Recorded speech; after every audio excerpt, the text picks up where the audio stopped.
오후의 시작 함께 하실래요? 안녕하세요. 세상의 모든 정보 아나운서 전주리입니다. 최근 롯데그룹이 유동성 위기를 겪고 있다는 소문이 돌았죠. 재계순위 6위인 롯데그룹이 대우그룹처럼 공중분해될 수 있다. 직원의 절반가량을 감원할 것이다. 이런 우려가 제기된 건데요. 롯데 측은 이례적으로 장부까지 공개했지만 시장의 의구심은 좀처럼 풀리지 않고 있습니다. 결국 그룹의 상징인 롯데 월드타워를 은행권에 담보로 내놓는 강력 조치까지 이어졌는데요. 롯데그룹 정말 괜찮은 건지, 위기설이 나오게 된 배경은 무엇인지 잠시 뒤 경제포커스 코너에서 자세히 살펴보겠습니다. 이제 한 장밖에 남지 않은 달력을 보면서 이렇게 또 한 살을 먹겠구나 한숨 짓는 분들 계실 텐데요. 청취자 여러분의 책장을 채워드리는 이다의 북마크. 오늘은 나이듦에 관한 책들 살펴볼 예정이니까요. 궁금한 분들 계속해서 함께해 주세요. 저희 방송은 KBS 일라디오 유튜브 채널을 통해서도 실시간으로 시청 참여하실 수 있습니다. 많은 관심 부탁드리면서 KBS 세상의 모든 정보 지금 시작합니다.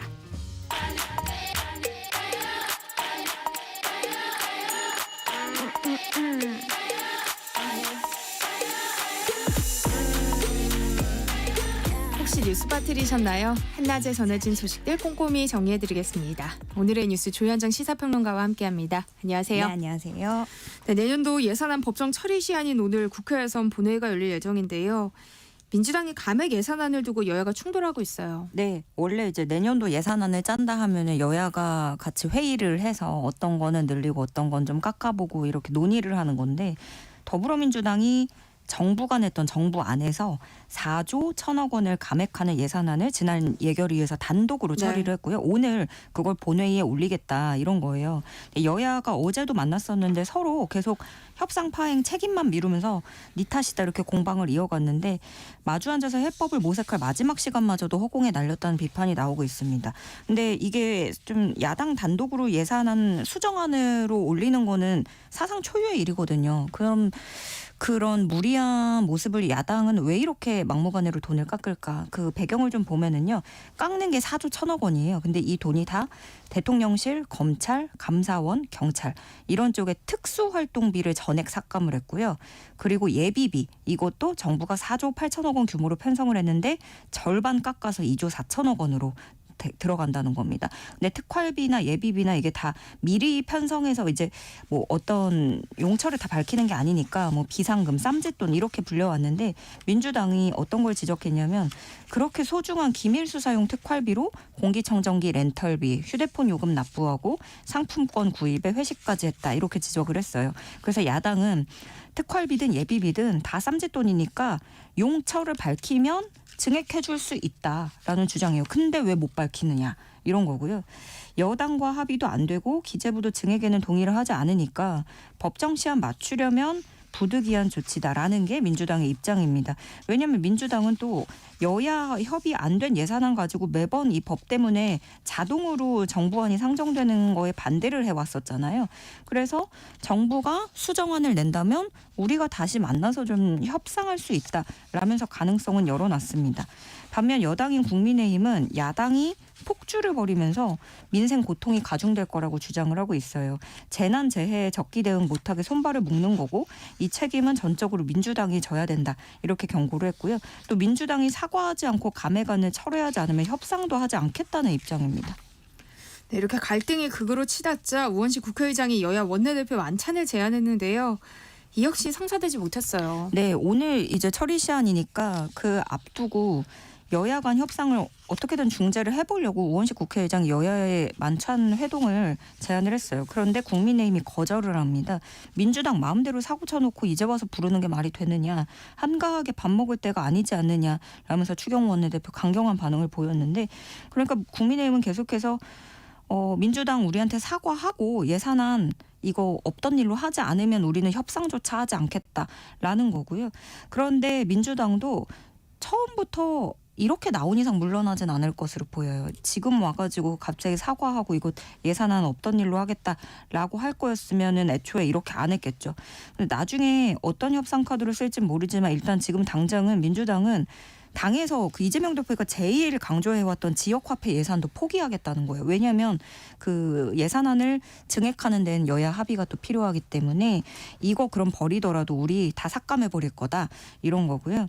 또 민주당 각각 의원들도 자신들의 그 지역구 사업 예산이 사실 지역 민심에는 이게 되게 중요한데 그거 포기해서라도 감액안으로 가겠다라는 분위기고 그 아무래도 지역구에서 꽤나 비판을 받을 수는 있겠죠. 근데 국민의힘으로서는 당장 이렇다 할 방법은 없는 게 그냥 사실 그 민주당도 이렇게 야당 주도로 감액 예산안 처리된 사례가 없어요. 그런데 그러면 민주당으로서도 국민들 보기에 좀 부담을 느낄 수 있지 않겠느냐. 그렇게 좀 지켜보는 입장이고 이미 국민의힘은 민주당 책임론을 들고 여기에 프레임을 짜는 모습입니다. 네, 민주당 이재명 대표는 정부가 수정안을 내면 협의가 가능하다고 밝혔는데요.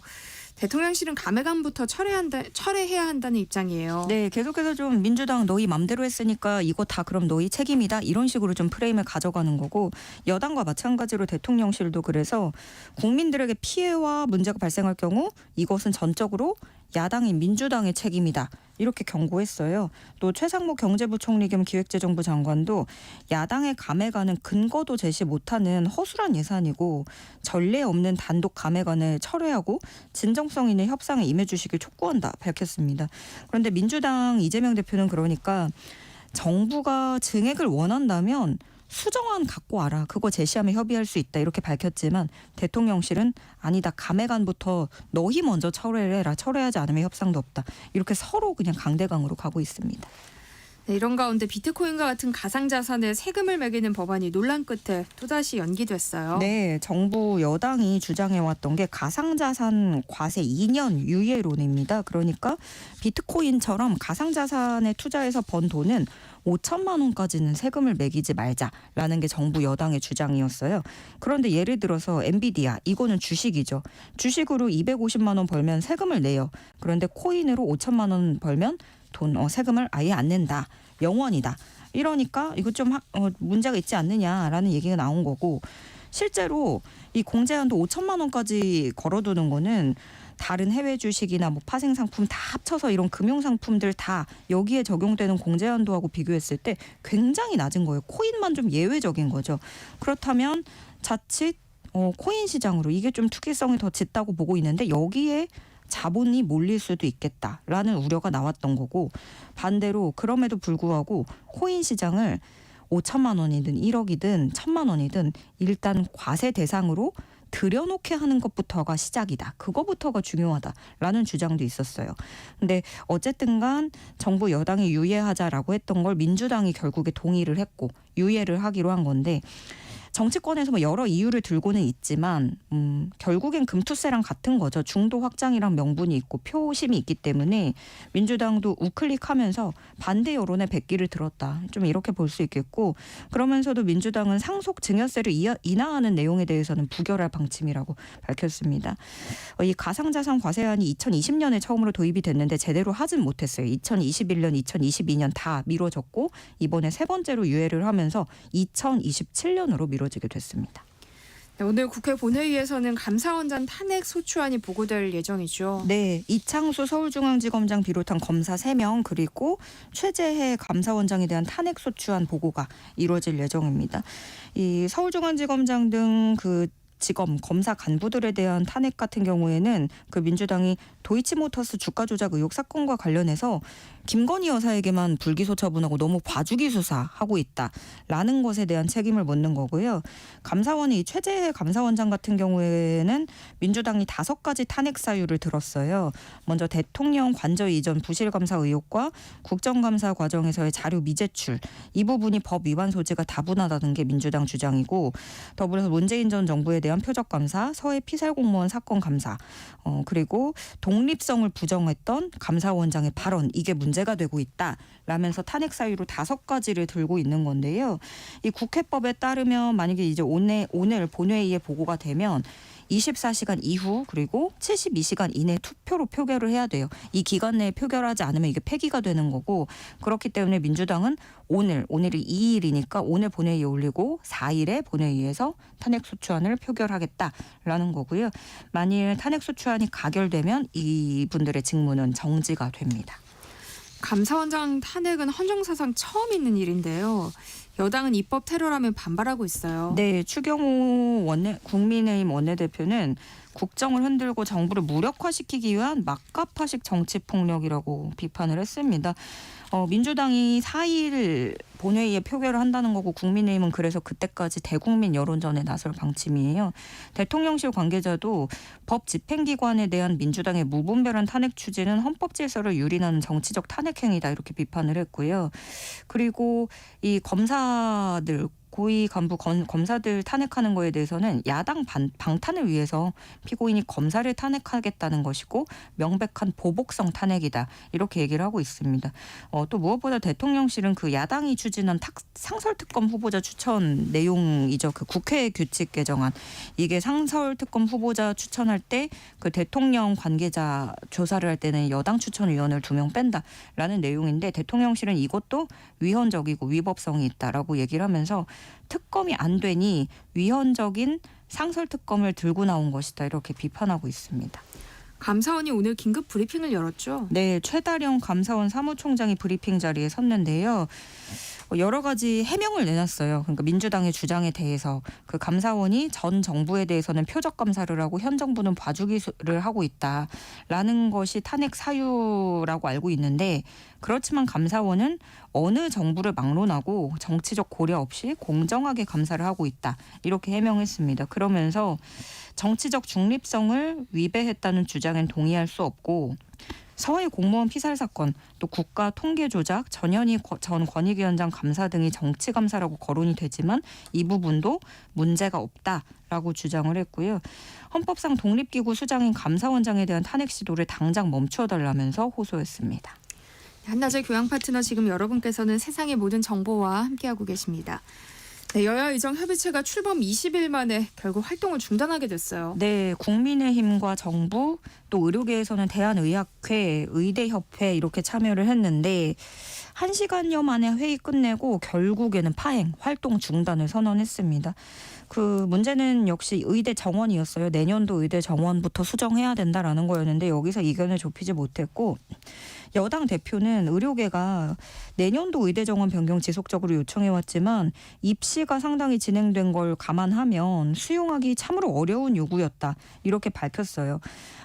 앞으로 다시 만날 날짜는 기약이 없습니다. 그렇지만 여당은 휴지기 동안에 의료계와 대화를 계속해 나갈 것이다라는 게 여당 설명인 거고 반면에 의료계 대표로 참여했던 이진우 의학회장은 더 이상 협의가 의미가 없다 이렇게 얘기를 했어요. 정부의 의지가 없다는 사실도 확인을 했고 협의체 참여를 중단할 수밖에 없는 참담한 결정을 내리게 됐다 이렇게 설명을 했는데 의정 갈등이 다시 또 안개 속으로 빠져들었습니다. 이번 달에 이제 수능 성적 통지서 나오고 의대 수시 합격자 발표도 나오고 일정이 되게 빠르게 진행이 되거든요. 그러면 이번 달 한 달 금방 가니까요. 이 의정 갈등 사태가 또 해를 넘길 가능성이 커지게 된 겁니다. 박단 전공의협의회 비대위원장은 윤 대통령 아집으로 여기까지 왔는데 이제 전적으로 정부와 여당 책임이다라고 하면서 윤석열 대통령 그리고 그 여야 의정 협의체를 얘기했던 한동훈 대표를 겨냥했어요. 지금 그 전공의들 주장은 지금으로서의 최선은 내년도 의대 모집 정지다라면서 의대 모집 중지를 거듭 요구하고 있습니다. 네. 지난 시간에도 살펴봤던 내용인데요. 민주당이 명태균 씨가 운영한 미래한국연구소가 여론조사 업체에게 써준 채무이행 각서를 공개했는데요. 이 각서에는 김건희 여사에게 돈을 받아서 갚겠다는 내용이 포함되어 있다고요. 네, 이 미래한국연구소와 여론조사 업체 P&R 사이의 각서입니다. 그 내용 골자는 지난 시간에도 봤는데 이 실물 각서가 나온 거예요. 민주당이 이걸 공개를 한 거고 그 각서 그대로 문장을 읽어보면 미래한국에서는 당시 윤석열 대통령 후보의 부인인 김건희에게 돈을 받을 게 있으며 대선 중이라서 받는 게 어려우니 대선 이후 김건희에게 돈을 받아 미수금을 모두 변제하겠다고 약속하며 해당 금액 6,225만 원을 보내달라고 요청함. 이렇게 돼 있고 밑에는 그 당시 미래한국연구소에서 일했던 강혜경 씨의 지장이 찍혀 있습니다. 그리고 또 눈여겨볼 게 문서 중간에 써 있는 문장인데요. 본 문서 작성일 현재 김건희 관련 내용은 허위이며 미래한국은 변제 약속을 지키지 못하고 있다라는 내용이 들어있어요. 그러면은 이 김건희 관련 내용 허위다라는 거는 좀 해석하기 나름이에요. 명태균 씨 말이 주장이 다 거짓말이었다. 김건희 여사의 이름을 대고 제 이름을 팔았다. 그래서 거짓말을 한 것이다. 이렇게 해석도 가능한데 근데 민주당 측에서 주장하는 건 또 다른 해석이에요. 그러니까 대선 이후 돈 갚겠다는 약속을 그때까지 지켜지지 않았기 때문에 그렇게 써놓은 것이다. 그렇게 돈 갚겠다고 해놓고 그 내용이 허위다라는 거예요. 그러니까 여기서 거짓말이 어떤 것인지 이걸 좀 들여다볼 필요가 있겠고요.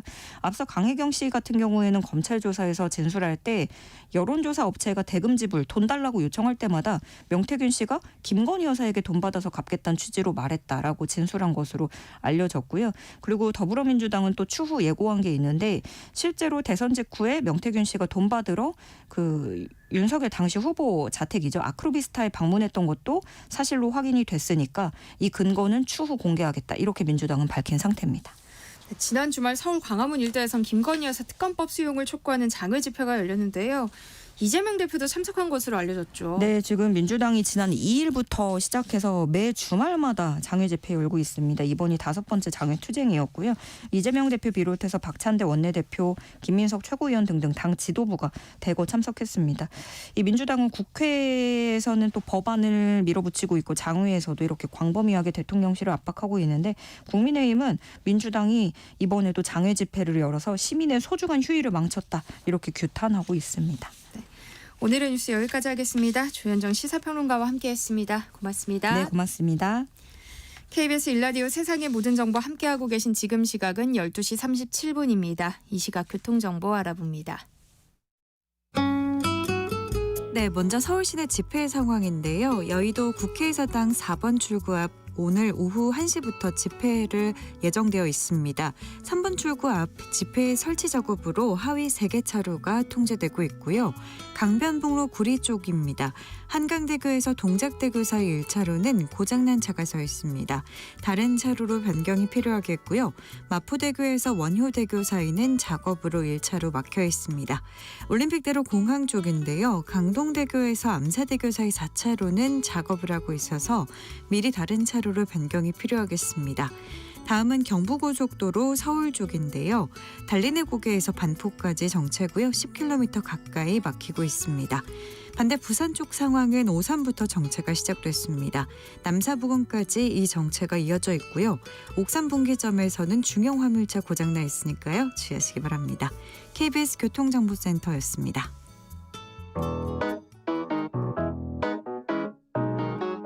세상의 모든 정보는 청취자분들의 관심과 참여를 기다립니다.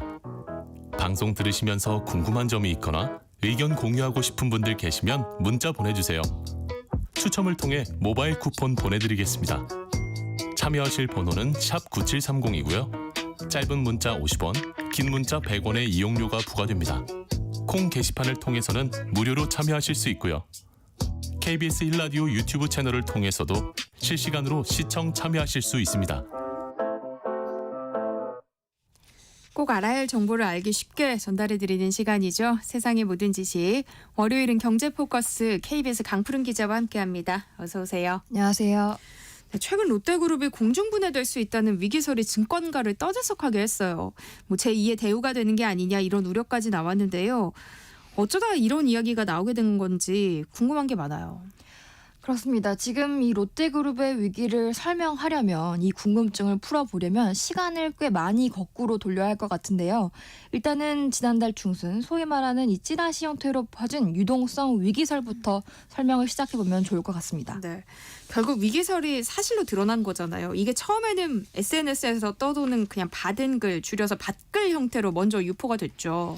저도 그런 줄 알았는데요. 이번에 조사하면서 알게 된 사실이 원래는 지난달 16일 6일에 유튜브 동영상이 먼저 올라왔다고 합니다. 네. 롯데그룹 공중분해 위기라는 제목의 영상이 먼저 올라왔는데 그런데 이 유튜브에는 여러 보도 내용을 짜집기를 하면서도 기사를 수십 개를 나열을 해가지고 약간 논란의 여지를 열어뒀지만 그 다음에 퍼진 이 지라시, 소위 말하는 지라시, 받은 글 형태에서는 굉장히 단정적인 표현을 사용한 게 결정적인 차이였다고 하거든요. 네. 그래서 유튜브가 먼저 그 다음에 이제 받은 글로 돈 게 롯데가 곧 모라토리엄을 선언할 거다. 이런 내용의 글이 유포가 됐다고 합니다. 근데 모라토리엄이라는 건 빌린 돈인 채무의 지불을 일정 기간 유예하겠다는 뜻이잖아요. 무려 재개설 6위에 달하는 롯데가 주력 업종인 유통과 화학, 건설 부분에서 적자가 너무 심해서 채무지불 유예 선언을 앞두고 있고 전체 직원의 50% 이상이 자리를 잃을 거라는 굉장히 단정적인 내용도 함께 담기면서 이런 찌라시가 뭐 부정적인 내용일수록 좀 더 빨리 퍼진다는 그런 얘기도 있잖아요. 네. 굉장히 빠르게 온라인 공간과 증권가에서 퍼져나갔습니다. 이제 그러다 보니까 주말이 지나고 18일에 장이 열리자마자 롯데그룹의 주가가 팍팍 소위 말해서 팍팍 떨어지기 네. 시작합니다. 롯데 지주는 그날 6.6%가 떨어졌고요. 사태의 핵심으로 지목된 롯데케미칼 같은 경우에는 당일 주가가 무려 10% 이상 하락하면서 단숨에 시가총액 3조 원대가 붕괴를 했는데요. 아직까지도 이게 회복이 다 되지 않았습니다. 2조 원대 중반을 기록했다가 지금은 한 후반까지 올라온 상태인데 아무튼 그날 굉장히 네. 큰 타격을 입었죠. 그런데 기억을 더듬어 보면 그때 롯데는 분명히 아니다. 우리 문제 없다. 이러면서 위기설을 꽤 강하게 반박하지 않았어요? 그렇습니다. 롯데가 당일 해명 공시를 내고 반박을 하기를 현재 거론되고 있는 유동성 관련 루머는 사실 무근이라고 했거든요. 루머 생성하고 유포한 사람 모두한테 법적 조치를 검토하겠다는 말까지 했는데 네. 오늘 이제 알려진 소식이 실제로 서울 강남경찰서에 수사를 의뢰를 했다고 합니다. 우리 계열사 주가를 흔들고 우리 그룹 전체의 신용에 막대한 손해를 끼쳤으니까 이거 루머 지어낸 사람, 퍼뜨린 사람 다 찾아내서 죄를 물어달라고 한 건데요. 그런데 이런 공시가 나온 뒤에도 일부 계열사 주가는 오히려 더 떨어졌습니다. 사람들이 롯데의 해명보다는 증권가의 받은 글을 더 믿었다는 뜻이잖아요. 이제 그럴 만한 이유가 있습니다. 롯데그룹의 자금 사정이 좋지 않다는 건 사실 이미 익히 알려진 사실이거든요. 심지어 제가 이번에 기사를 좀 찾다 보니까 경제지 기사에 실린 코멘트였는데 이런 말씀을 하신 교수님도 있습니다. 근거 없는 소문 하나에 재계순위 6위인 회사가 흔들렸다는 건 그만큼 롯데 사정이 어려운 걸 다 알고 있었다는 건 아니냐. 이런 취지의 말씀을 하셨더라고요. 네. 그래서 이번에 롯데가 굉장히 강하게 반박을 한 걸 두고 왜 이렇게 강하게 반박하지? 왜 이렇게 강하게 부인하지? 오히려 과민 반응해서 좀 시장에서 화를 더 키운 것 아니냐. 이런 평가까지 나오는 상황입니다. 그러고 보면 롯데가 13년이나 유지해오던 재계그룹 순위가 5위에서 6위로 떨어진 게 지난해 4월이었잖아요. 그러니까 롯데의 위기가 생각보다 꽤 오래된 거예요? 그렇게 볼 수 있습니다. 저희 격주로 이 자리에 출연하시는 이제 김준범 기자가 롯데의 상황을 두고 멋진 비유를 하신 적이 있는데요. 폭우는 아니지만 내내 장마인 꼴이라는 겁니다. 해 뜨는 날이 없이 계속 꾸준히 비가 오고 있는 게 롯데의 상황이라는 건데 뭐 잘 아시는 것처럼 롯데는 두 개의 날개로 날고 있잖아요. 그룹의 양대 축인 유통과 화학이 모두 제대로 날고 있지 못하면서 이런 위기에 빠졌다 이렇게 볼 수 있습니다. 그룹 전체 매출의 약 60%가 이 화학과 유통 부문에서 나오는데 유통 즉 쇼핑 쪽은 잘 아시는 것처럼 마트, 백화점, 편의점 할 것 없이 오프라인 전반이 다 침체입니다. 네. 중국 관광객이 좀 돌아오면 나아지지 않을까 기대했던 면세점은 오히려 사정이 가장 안 좋고요. 다른 쪽 날개를 할 수 있는 화학 부문도 마찬가지입니다. 석유화학 산업회사인 롯데케미칼은 3년 전만 해도 한 해 조 단위 1조 5천억 원까지도 수익을 거두던 효자 회사 좀 더 요즘 단어를 쓰면 이제 소위 말하는 캐시카우 회사였는데요. 네. 현재는 업황이 너무 안 좋아서 일부 생산 라인 가동까지 멈춘 상태입니다.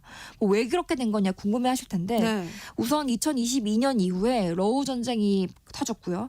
또 미국의 기준금리 인상 등으로 전 세계 경기가 얼어붙으면서 경기 민감 업종인 석유화학 분야도 전체가 그대로 타격을 받은 게 컸습니다. 또 그리고 그 사이에 공급량을 크게 늘린 중국산 저가 제품이 전 세계 시장에 쏟아지면서 롯데케미칼의 실적은 더욱 악화됐습니다. 당시 퍼졌던 루머의 핵심은 롯데그룹의 차입금이 39조 원인데 전체 순이익은 1조 원대에 불과하다. 그래서 상환 여력이 부족하다. 뭐 이런 거였거든요. 근데 이게 사실이에요? 우선 롯데의 차입금이 늘고 있는 것은 사실입니다. 지난 9월 말 기준으로 롯데지주랑 호텔롯데, 롯데케미칼 이렇게 세계 핵심 계열사 세 곳의 차입금이 35조 원이 넘습니다. 이걸 지난해 말하고 비교를 해보면 1년도 안 돼서 2조 가까이 늘어난 액수거든요. 이렇게 빚이 는 데에는 아까 말씀드린 이 롯데케미칼의 역할이 작지 않습니다. 네. 롯데케미칼은 지난 2018년부터 2023년까지 모두 2조 원 규모의 회사채를 발행을 하는데요. 올해 들어서 4분기 연속 적자를 기록하면서 이 회사채를 발행할 때, 즉 돈을 빌릴 때 내세운 특약, 일정 비율 이상 수익성을 유지하겠다는 조건을 지키지 못하게 되면서 이번 롯데 위기설이 터져나오는데 원인을 제공했다고 보시면 정확합니다. 그렇지만 말씀해주신 루머에서 상환 여력이 부족하다는 부분은 사실이 아닙니다. 롯데 측이 밝힌 당장 지금 꺼내다가 쓸 수 있는 우리 통장에 잠들어 있는 가용 예금의 액수가 무려 15조가 넘거든요. 네. 그리고 롯데케미칼도 보유 예금 2조 원을 포함해서 가용할 수 있는 유동성 자금이 총 4조 정도 되기 때문에 빚 갚는 데는 문제없다. 이렇게 해명을 하고 있습니다.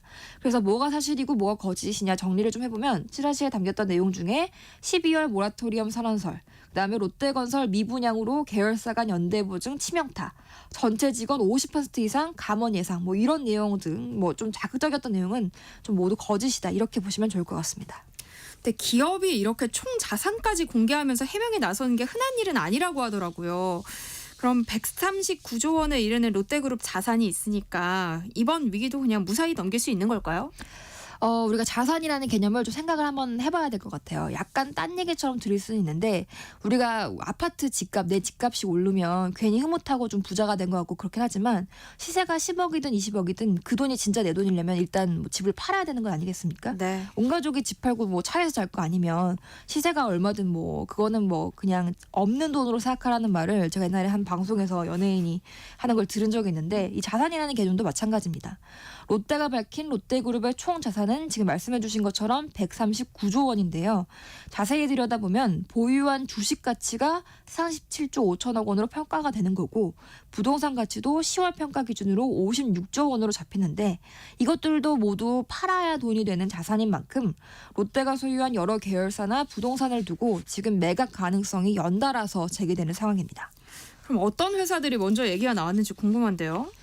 우선 롯데 렌터카를 운영하는 롯데렌탈하고 롯데의 안방격인 부산의 롯데백화점 센텀시티점 여기가 이렇게 매각이 추진되고 있습니다. 롯데렌탈 같은 경우에는 시가총액이 1조 원을 넘는 국내 렌터카 1위 기업인데요. 지금 전해지기로는 뭐 복수의 업체가 매각을 제안했다고 해서 제값을 받을 수 있을지 뭐 문민 협상이나 뭐 이제 뭐 제안 검토라든지 이런 것들이 이루어질 것으로 보이고요. 부산 해운대구에 있는 롯데백화점 센텀시티점 같은 경우에는 사실 매출이 워낙 안 좋았어가지고 예전부터 매각설이 여러 차례가 제기가 됐었습니다. 이게 2007년에 문을 열었는데 딱 2년은 장사가 잘 됐어요. 2009년까지는 실적이 좋았는데 2009년에 잘 아시는 것처럼 신세계백화점 센텀시티점이 바로 옆에 개점을 네. 했는데 뭐 이게 뭐 국내 최대다 뭐 세계 최대다 엄청 힘을 줘서 이제 그때 오픈했잖아요. 그때부터 이제 매출이 악화되기 시작하면서 지금은 전국에 롯데백화점이 32개가 있거든요. 근데 그 중에서 29번째 최하위 수준을 기록하고 있습니다.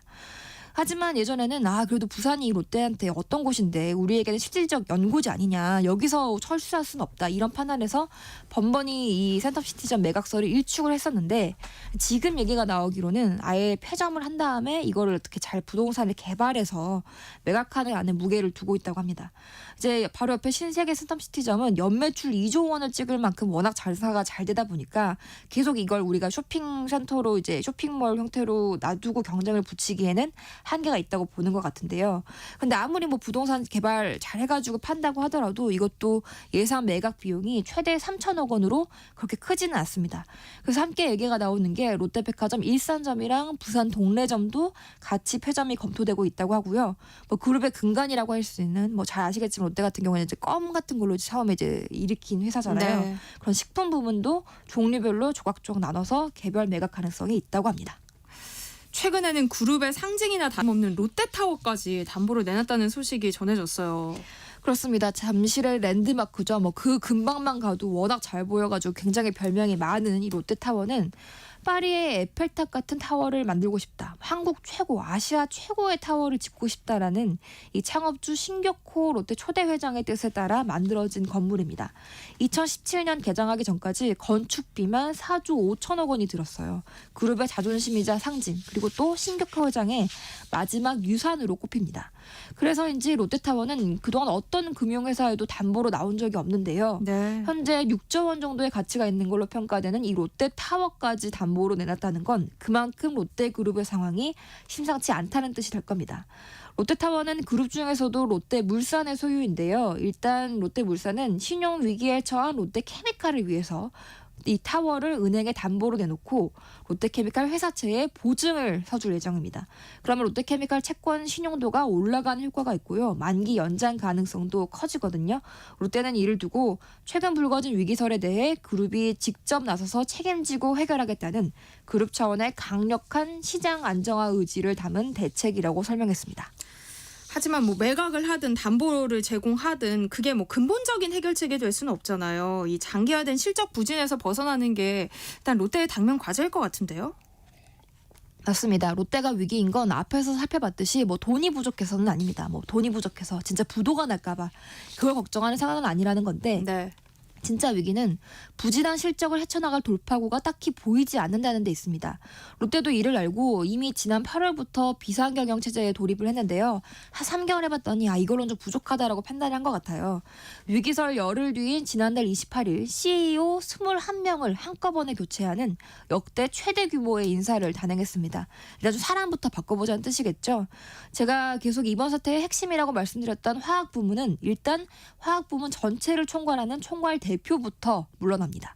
스스로 실적 부진에 책임을 지고 물러나기로 했다는 얘기가 전해지고요. 나머지 화학부문 계열사도 13곳 중 10곳이 모두 CEO를 교체하기로 했는데 나머지 3곳도 뭐 잘해서 교체 안 하고 냅두는 게 아니라 작년에 이미 바꿨거든요. 그러니까 이제 사실상 뭐 전면 교체나 다름없는 거고 네. 롯데호텔이랑 면세점, 롯데월드 대표이사도 전부 물러나는 초강수를 뒀습니다. 고강도 인적 쇄신에 더불어서 그런데 오너 체제는 더 강화됐습니다. 신동빈 회장의 장남인 오너 3세 신유열 롯데지주 미래성장실장 전무가 부사장으로 승진해서 경영 전면에 나서게 된 건데요. 1986년생인 신유열 부사장은 앞으로 바이오 쪽 신사업이랑 글로벌 시장 개척을 본격적으로 맡을 거라고 하고요. 뭐 이번 인사의 특징을 좀 살펴보면 60대 임원 절반 이상이 대거 짐을 싸고 70년대생 젊은 CEO 12명이 새로 발탁된 게 이번 인사의 특징입니다. 사람을 많이 바꾼 것도 알겠고 비교적 좀 젊고 슬림한 조직을 꾸려가겠다라는 건 알겠는데 그럼 롯데그룹의 향후 경영 전략은 뭐가 될까요? 사실 앞으로가 좀 문제인 게 롯데의 두 날개인 화학과 유통 같은 경우 과거의 영광을 되찾기가 쉽지 않다는 전망이 업계에 팽배합니다. 특히 화학 사업 같은 경우에는 중국 때문에 계속 힘들어질 거라는 시각이 지배적이거든요. 이제 문과도 이해할 수 있게 제가 문과 입장에서 최대한 이제 설명을 좀 드려보자면 네. 석유화학 업계도 뭐 기초화학이 있고 정밀화학이 있고 뭐 전지, 배터리, 수소에너지 같은 비교적 신사업 이런 에너지 사업도 있는데요. 비유를 해서 설명을 드리자면 지금까지 롯데케미칼이 집중을 해온 건 스테이크, 파스타, 뭐 짬뽕 같은 요리를 파는 게 아니라 뭐 쌀을 판다든지 밀가루를 판다든지 이런 거에 더 가까웠습니다. 실제로 산업의 쌀이라고 불리는 에틸렌이라는 기체 원료가 있는데요. 이게 좀 가공을 하면 좀 진짜 쌀처럼 생겼어요. 쌀알처럼. 왜 산업의 쌀이라고 이제 별명이 붙었느냐면 이게 플라스틱이나 비닐은 물론 뭐 고무, 페인트, 건축 자재 등등 우리 주위에 사실상 거의 모든 물건을 만드는 데 쓰일 수 있는 아주 핵심적인 원료입니다. 그리고 롯데케미컬 매출의 절반 이상은 이런 산업의 쌀인 기초 원료를 파는 데서 나왔거든요. 그런데 세계의 공장인 중국이 2000년대부터 정부 주도로 기초화학 산업에 엄청나게 투자를 해서 에틸렌 자급자족에 성공해버립니다. 우리나라 생산량의 2배가 중국에서 풀리는데 가격까지 너무 지나치게 과잉으로 싸서 전 세계에 경쟁이 안 되고 있다고 하거든요. 그래서 롯데 측은 이런 기초화학 사업 비중을 지금은 거의 매출의 60% 이상이 기초화학에서 나왔는데 앞으로는 2040년까지 절반으로 낮추고 첨단 소재나 정밀화학, 고부가 가치 제품 비중을 높이겠다는 구상을 밝혔습니다. 네. 세상의 모든 지식 월요일 경제 포커스 오늘은 여기까지 하겠습니다. 지금까지 강푸른 KBS 기자와 함께했습니다. 고맙습니다. KBS 세상의 모든 정보 1부 순서 여기서 마무리할게요. 이어지는 2부에서는요. 따끈따끈한 신간부터 오랫동안 사랑받는 고전까지 보물 같은 책만 선별해드리는 시간이죠. 이다의 북마크 코너 기다리고 있으니까요. 계속해서 많은 청취 부탁드립니다. 그럼 전 잠시 후 2부에 돌아올게요.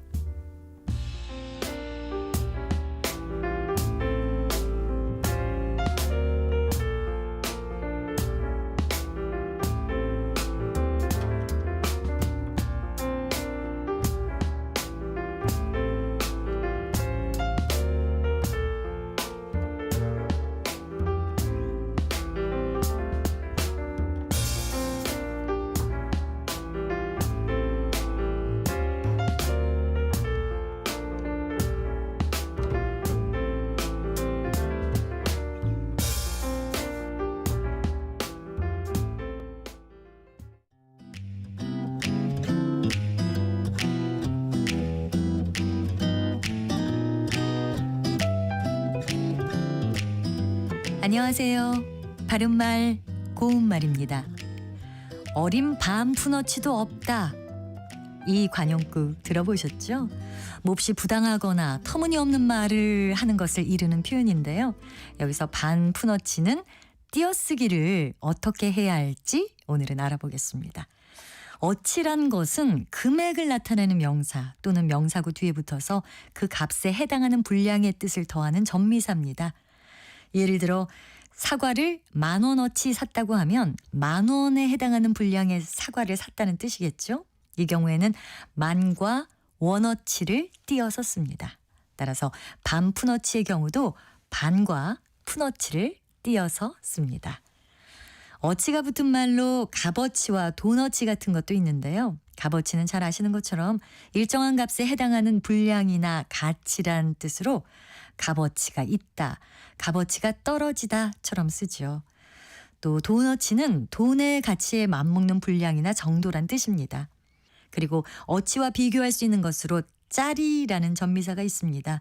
짜리는 그만한 수나 양을 가진 것 또는 그만한 가치를 가진 것의 뜻을 더해서 10살짜리, 10,000원짜리처럼 씁니다. 또 전미사 짜리가 몇몇 명사 뒤에 붙으면 그런 차림을 한 사람의 뜻을 더하기도 해서요. 양복짜리라고 하면 양복을 입은 사람들의 모양새를 낮잡아 이르는 말이 됩니다. 바른말 고운말 아나운서 변희영이었습니다.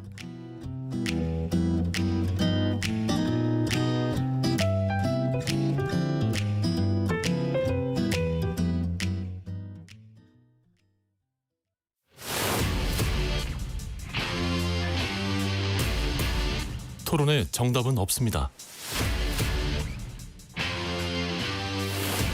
토론이 세상을 바꿀 수도 없습니다. 하지만 질문은 새로운 세상을 만들 수 있습니다. 질문으로 올바른 세상을 만드는 첫걸음. 평일 저녁 7시 20분 KBS 열린 토론.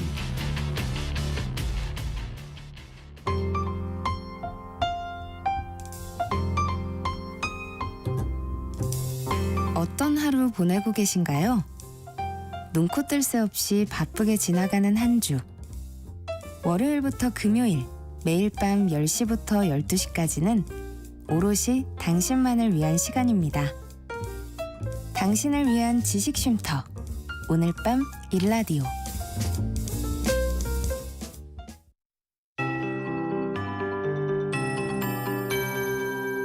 KBS 58분 날씨.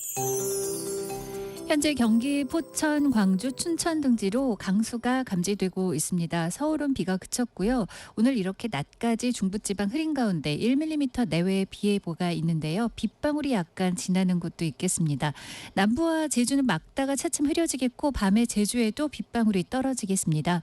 내일 밤부터 모레 수요일 아침까지는 일부 중부지방에 비나 눈이 조금 내리거나 빗방울이나 눈날림이 또 예보가 돼 있습니다.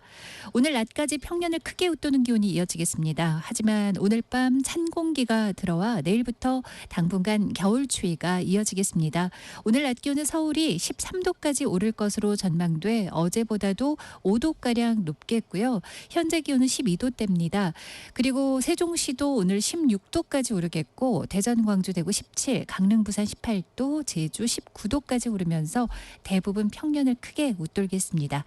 오늘 밤부터는 기온이 큰 폭으로 떨어지겠습니다. 내일 아침 서울이 영하 4도까지 내려앉겠고 파주와 철원, 대관령 영하 7도, 세종시도 영하 3도, 광주, 대구 1도 등으로 특히 중부지방 중심으로 내일 아침 영하권의 아침 추위 예상되고요. 내일 낮 기온도 서울 3도, 광주, 대구 7도에 그치는 등 당분간은 종일 춥겠습니다. 내일까지 바람도 강하겠습니다. 현재 서울 기온은 12도입니다. 최영우였습니다.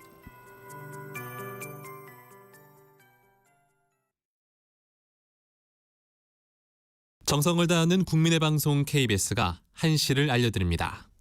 AM 711kHz, FM 97.3MHz, KBS 1라디오입니다. HLKA.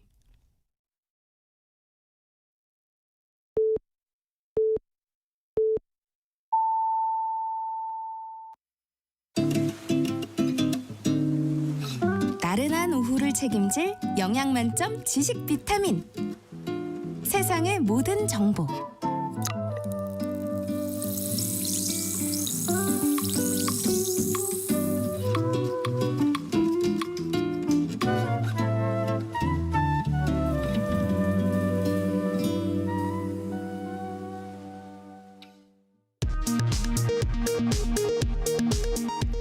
이 시각 라디오 정보센터 뉴스입니다. 오원식 국회의장은 상임위에서 야당 주도로 감액 통과된 내년도 예산안을 오늘 오후 국회 본회의에 상정하지 않겠다면서 정기국회 마지막 날인 10일까지 여야가 합의해달라고 촉구했습니다. 앞서 국민의힘은 날치기 사과와 철회를 촉구했고 더불어민주당은 검찰 쌈짓돈이 없다고 민생이 마비되냐며 반박했습니다. 국민의힘이 해병대원 순직 사건 국정조사에 참여하기로 했습니다. 추경호 원내대표는 오늘 국회의장실에 국정조사위원 명단을 통보할 예정이라고 밝혔습니다. 더불어민주당 이재명 대표는 오늘 대구에서 열린 당 현장 최고위원회의에서 1% 저성장 늪에 갇힌 정부의 초라한 경제 성적표가 공개됐다며 경제정책 기조의 전면 전환이 필요하다고 밝혔습니다. 어제 저녁 경북 울진 앞바다에서 3명이 탄 레저보트가 실종됐다는 신고가 접수돼 해경이 수색 작업을 벌이고 있습니다. 지금까지 라디오 정보센터 뉴스 정한나였습니다.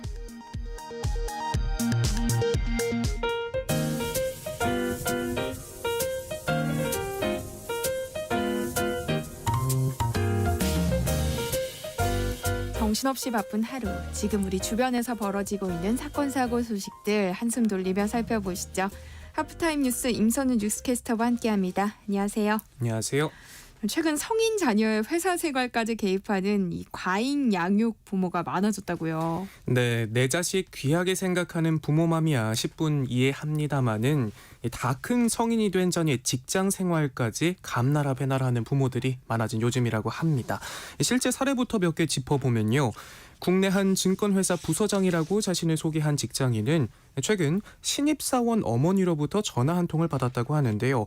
우리 애가 고객 응대를 힘들어하고 실적 내기도 부담스러워하니까 영업부에서 다른 부서로 옮겨달라는 얘기를 들었다고 합니다. 처음에는 부모가 전화를 걸었다는 게 믿기질 않아서 보이스피싱을 의심해 잘못 걸었다 짧게 답하고 전화를 끊었는데 재차 걸려온 전화를 받고서야 진짜임을 알고 당황했다고 합니다. 고개를 절레절레 저으시는데 믿기 힘드시겠지만 이 성인 직장인 자녀의 회사 생활까지 개입하는 이런 과잉 양육 부모가 점점 더 많아지는 게 현실입니다. 과거 학생들 머리 위에 맴돌며 모든 일에 간섭하는 이른바 헬리콥터 부모가 이제 자녀들의 직장까지 범위를 넓힌 건데요. 국내 100대 기업 소속 인사 담당자를 대상으로 조사를 해보니 응답자의 35%가 직원 가족으로부터 연락을 받은 적이 있다고 답했고요. 연락한 사람으로는 직원의 어머니가 약 80%로 대부분을 차지했고 부서 이동부터 수당과 상여급, 휴가 일정, 심지어 복장 규정까지 내용도 다양합니다. 특히 신입사원 채용 과정에선 대학 입시만큼이나 부모들의 개입이 많다고 하는데요. 면접에 탈락한 지원자의 부모가 전화를 걸어 우리 아이 스펙이 얼마나 좋은데 합격을 안 시키느냐 따지기도 하고요. 심지어 면접 자리까지 따라와 대기실에 같이 들여가려고 하는 일들도 부지기수라고 합니다. 그런가 하면 한술 더 떠서 이 부모가 중앙노동위원회에 신고를 한 경우도 있었는데요. 이렇게 직원 부모의 컴플레인이 노동당국 신고로 이어지는 경우도 1년에 한 번씩은 나온다고 합니다. 성인이 되고도 직장부터 결혼까지 중요한 인생의 결정은 물론이고 일상생활마저 의존하는 어른 캥거루족이 많아진 요즘인데요. 전문가들은 사회적으로는 출생아 급감으로 부모의 관심이 한 자녀에 쏠린 데다 저성장 흐름이 길어지면서 부모 세대보다 경제력이 떨어진 첫 자녀 세대가 등장하자 부모가 성인이 된 자녀를 계속 돌보는 게 하나의 사회 문화 현상이 되고 있다는 분석을 내놓고 있습니다. 네, 이런 극성 부모들 때문에 대학들도 골머리를 앓고 있다고요. 네, 뭐 직장까지도 찾아간다는데 학교는 일도 아니겠죠. 네. 아들 F핵 학점을 철회해달라며 학교가 갑질한다, 신고하겠다, 막무가내 떼를 쓰는 경우도 있고요. 대학생 자녀 과제를 대신 해주느라 진땀을 빼는 부모들도 있다고 합니다.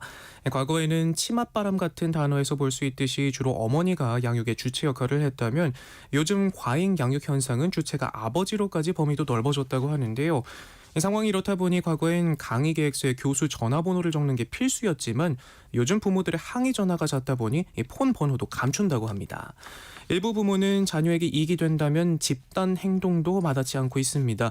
지난 2월 정부가 의대 정원을 늘리겠다는 방침을 내놓은 뒤 전국 의대생과 전공의 부모 3,900여 명이 모인 전국의대 학부모연합은 8월부터 11월 수능 당일까지 정부 서울청사 앞에서 피켓 시위를 벌이기도 했습니다. 최근 들어 왜 이런 부모들이 이렇게 많아진 거예요? 네, 여러 요인들이 있는데요. 먼저 전문가들은 출산율이 낮아지고 독립 시기가 늦어지는 등 사회 변화와 관련이 있다고 보고 특히 한 가정에 한 자녀를 두면서 부모의 경제적 또 정서적 에너지가 쏠리고 있는 데다 취업과 결혼 연령도 늦어지면서 부모의 양육 기간이 늘어났다고 말합니다. 특히 자녀 수가 줄면서 부모 입장에선 자식의 성적이나 직업 등을 자신의 인생 선고용부와 동일시하는 경향도 자연스럽게 생겼다고 하는데요. 자식 농사에 성공했다는 성적표를 원하는 심리라고 합니다. 지난해 여성가족부 통계에 따르면 자식의 성공은 나의 성공과 같다는 질문에 매우 그렇다, 대체로 그렇다 응답한 부모는 60% 육박했고요. 연령별로 보면 70대 이상 부모에게선 70%가 넘게 나왔습니다. 또 자녀가 어릴 때부터 좋은 대학에 가지 못하는 것에 대한 두려움에 직접 나서는 부모들이 많은데 실제로 대입 전형이 자주 바뀌고 복잡해지면서 현행 대학 입시 위주의 교육과정도 과잉 양육 현상을 강화시킨 요인 중 하나로 지목되고요. 계층 간 이동할 수 있는 사다리 역시 점점 좁아지면서 부모가 힘닿는 대로 자녀의 삶을 만들어주지 않으면 안 된다는 두려움도 자녀가 손해를 봐서는 안 된다는 강박이 부모 세대 안에서 강해지고 있다고 합니다. 다음 뉴스 살펴볼까요? 최근 유튜브나 SNS에서 위조 명품을 판매하는 업자들이 급증하고 있다고요. 네, 올해 10월까지 위조 명품 이른바 짝퉁 유통이 12만 3천여 건이나 적발됐는데요. 이 중 60%가 SNS에서 판매됐다고 합니다. 불과 4년 만에 3배나 늘어난 건데 당국의 단속과 거래 감시가 어렵다는 허점을 파고든다고 합니다. 최소한의 판매자 등록 절차를 거치는 오픈마켓인 네이버나 쿠팡 등과는 달리 SNS에선 누구나 라이브 방송을 통해 물건을 판매할 수 있고요. 또 유튜브 역시 모조품 판매 등 신고가 접수된 뒤에야 사후 조치를 하는 등 소극적으로 대처하고 있던데 특허청이 짝퉁 판매에 대해 조치를 요구했을 때에도 유튜브 등 정보통신 서비스 제공자가 이를 따를 의무가 없다고 합니다. 이 때문에 이런 짝퉁 판매 채널들이 판을 치고 있는데 실제로 늦은 새벽 시간대 들어가 보면 굳이 태국 짝퉁 시장 찾아갈 필요 없이 여기서 장만하라며 홍보에 여념없는 채널들이 많이 보입니다. 정품과 구별하기 어려울 정도의 A급 상품이라는 설명과 함께 개인 계좌로 입금한 뒤 카톡으로 주문서를 작성해달라는 식으로 판매 후 방송 기록을 삭제하는 이른바 떴다 방식 운영으로 단속을 요리조리 피하고 있는데요. 이런 이유로 온라인 플랫폼 사업자도 이 불법 행위자 단속 및 조치에 적극 협력할 수 있도록 관련 제도를 마련해야 한다는 목소리가 나오고 있습니다. 최근 군 간부를 사칭해서 식당에 단체 주문을 한 뒤 연락을 끊는 노쇼 피해가 잇따르고 있다고요. 네, 최근 한 달 새 충북 충주에서만 관련 피해가 5곳에서 발생했는데요. 피해를 본 가게의 주인들 모두 자신을 지역부대 소속 김동현 중사라고 밝히며 음식 보장 주문을 하는 전화를 받았다고 합니다. 재난 지원을 나가는데 소머리국밥 50그릇을 주문해달라 요구하기도 하고 영수증까지 요청했다고 하는데요. 연락을 받은 식당들에 걸려온 휴대전화 번호가 제각각이었다고 하고요. 식당별로 피해 금액이 많게는 50만 원에 달한다고 합니다. 충주뿐만 아니라 서울과 인천에서도 비슷한 피해가 발생한 것으로 파악됐는데요. 지난달 15일 서울의 한 카페에서는 김종사를 사칭한 남성이 빵 100개, 음료 50잔을 포장해달라는 주문 전화가 걸려오기도 했고요. 이보다 앞서 인천의 한 식당에서는 공군 소속 김중사라고 밝힌 남성이 돼지불백 50인분을 주문했다고 합니다. 식당은 약속한 시간까지 음식을 준비했지만 역시나 나타나지 않았다고 하는데요. 아주 전국적으로 악질적인 장난을 치고 있는데 이 노쇼 행위에 대해 고의성이 입증되면 업무방해죄로 처벌을 받을 수 있고요. 5년 이하 징역 1,500만 원 이하의 벌금형이 내려질 수 있습니다. 한 누리꾼은 휴일도 없이 일하고 계신 부모님 가게도 이 김중사 노쇼 피해를 봤다면서 이 남성이 부대 직인이 찍힌 공문까지 보냈다 답답한 심정을 토로했는데요. 본인에겐 한낱 장난일지 몰라도 누군가에게는 생계가 달린 문제입니다. 부디 이런 악질적인 장난 생각도 못하게끔 엄벌이 내려졌으면 하네요. 네. 요즘 친구보다 더 친구 같은 인공지능 챗봇 챗 GPT에게 위안을 없는 사람들이 많아지고 있다고요. 네, 요즘 SNS에선 이 챗 GPT의 친근한 말투를 입히는 명령어들이 인기를 끌고 있는데요. 어디 털어놓기 힘든 얘기도 마음 편히 할 수 있고 고민에 공감해 줄 뿐만 아니라 때로는 그럴듯한 해결책을 주기도 하면서 많은 사람들이 위안을 얻고 있다고 합니다. 그 방식도 각양각색인데요. 이 자신을 대학원생이라고 소개한 한 누리꾼은 챗 GPT에게 착하고 귀엽게 답변해달라는 명령어를 입력해 친구처럼 고민을 털어놓는다고 합니다. 내가 왜 대학원에 왔을까? 졸업은 할 수 있을까? 한탄하자 대학원 생활 중에 이런 생각이 드는 건 정말 많은 사람이 겪는 일이다. 우리 조금 쉬었다가 다시 한번 힘내보자. 알았지? 라며 위로를 받았다고 말합니다. 그런가 하면 직장 상사 욕하기, 칭찬봇, 할머니 상담사 등 다양한 설정들이 있는데 이 명령어들을 제작한 따뜻한 로봇이란 아이디의 누리꾼은 직장 생활을 하면서 퇴근 후에도 속상한 마음을 털어놓을 때가 없다는 분들이 많다는 걸 알게 됐다면서 이런 대화가 가능하면 얼마나 좋을까라는 생각이 들어 명령어를 만들어 배포하게 됐다고 합니다. 그러면서 이 AI와의 대화가 단순한 정보 검색을 넘어서 감정적인 교류까지 이루어지고 있다며 실제 사람을 대처할 수는 없겠지만 때로는 선입견 없이 들어주고 공감해주는 반응이 도움이 된다 덧붙였습니다. 전문가들 역시 이런 유행에 이 기차에서 만난 이방인 현상이 작용했다 말하고 있는데요. 자신의 비밀이나 고민을 기차에서 우연히 만난 낯선 사람에게 털어놓는 것이 지인에게 말하는 것보다 훨씬 더 편하게 느껴진다는 심리 현상과 같다는 겁니다. 네. 하고 싶은 이야기를 다 해도 비평하거나 비난받을 가능성이 없다 보니까 편하게 털어놓고 또 위안을 받는다는 건데요. 그런데 다만 이 듣기 좋은 이야기가 늘 정답일 수는 없잖아요. 객관적인 비평이 결여돼 있는 만큼 너무 의존해서는 안 된다는 지적도 나오는데 상상 이상의 AI 기술력도 놀랍고 또 반대로 내 맘 하나 툭 터놓고 나눌 사람 찾기가 힘든 요즘이 씁쓸하기도 하고 만감이 교차하네요. 네. 최근 차량 화재 사고 소식이 자주 보이는데요. 이제 5인승 이상 차량까지도 소화기 설치가 의무화됐다고요. 네, 차에서 불이 나게 되면 불길이 순식간에 번지는 데다 폭발 위험까지 있어서 더 큰 피해로 이어지기 십상인데요. 실제로 전국에서 일어난 차량 화재는 해마다 늘어나면서 지난해 4,000건에 육박했고 같은 기간 31명이 숨진 만큼 쉽게 생각할 문제가 아닙니다.